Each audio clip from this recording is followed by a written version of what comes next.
നമസ്കാരം. മക്കളെ തൊട്ടാൽ വിവരമറിയും. അത് ഏതു കുമ്പത്തെ യജമാനനാണെങ്കിലും. നായ്ക്കുട്ടികളുടെയും അമ്മയുടെയും ഒരു വീഡിയോ ആണ് സോഷ്യൽ മീഡിയയിൽ വൈറലാകുന്നത്. മക്കളെ യജമാനൻ വഴക്ക് പറഞ്ഞപ്പോൾ അമ്മ ഉറ്റുനോക്കി മിണ്ടാതെയിരുന്നു.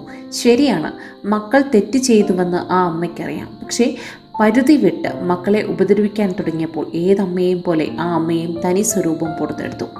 സ്വഭാവം മോശമായാൽ സ്വരൂപം മാറുമെന്ന് പറയുന്നത് പോലെ ഇതാണ് ഈ വീഡിയോ.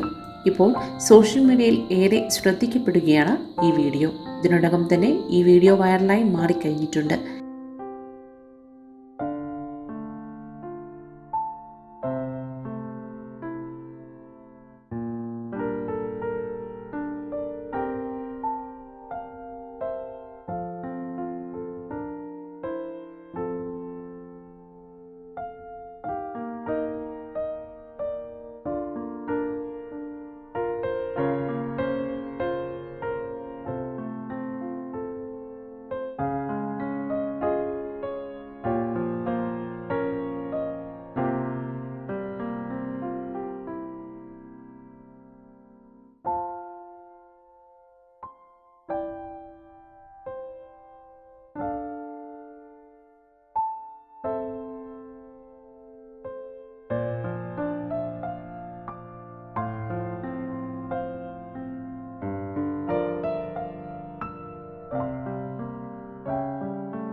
കൂടുതൽ വാർത്തകൾക്കായി ഈ ചാനൽ സബ്സ്ക്രൈബ് ചെയ്യുക.